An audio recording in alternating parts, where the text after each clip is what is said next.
घर की बड़ी बेटी रूही की शादी की तैयारियां हो चुकी थी। घर पर सभी मेहमान आ गए थे। रूही की छोटी बहन सबसे ज्यादा खुश थी। घर पर मानो खुशियों का मेला लग गया हो। रूही भी अपने रिश्तेदारों को मिलकर बहुत खुश थी। उसके चाचा की 2 बेटियां भी आ गई थी। घर के सभी बच्चों ने मिलकर जूता छुपाई की प्लानिंग करना शुरू कर दिया था।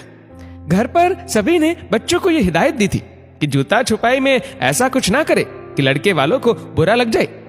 बारात आने ही वाली थी। घर के सभी लोग बारात स्वागत के लिए पूरी तरह से तैयार थे।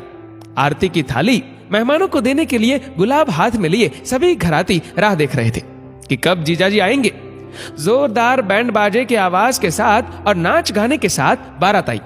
रूही के दादा दादी, माता पिता और चाचा चाची ने आगे बढ़कर उनका स्वागत किया। बच्चे जीजाजी को देखकर खुश थे। उनकी नजर उनके जूतों पर थी कि कब मंडप पर बैठने के लिए जीजाजी जूते उतारे और बच्चे जूते लेकर भाग जाए।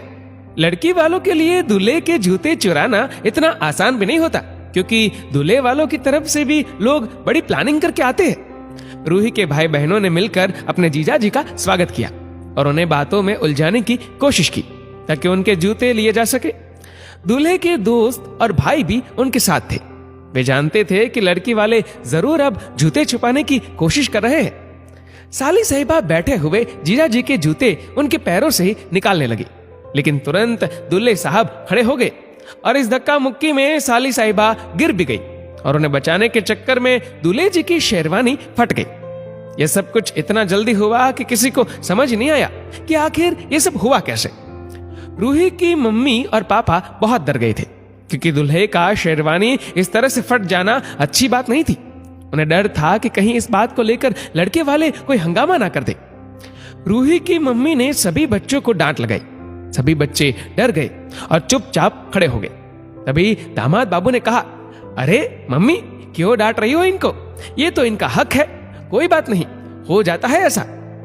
तभी रूही की छोटी बहन दौड़ करके सेफ्टी पिन लेकर आई और कहा, जीजू, आप शेरवानी अभी सेफ्टी पिन से ठीक कर लीजिए। मुझे नहीं मालूम था कि ऐसा कुछ हो जाएगा। अब हमें कोई जूते नहीं छुपाने और ना ही हमें शगुन चाहिए।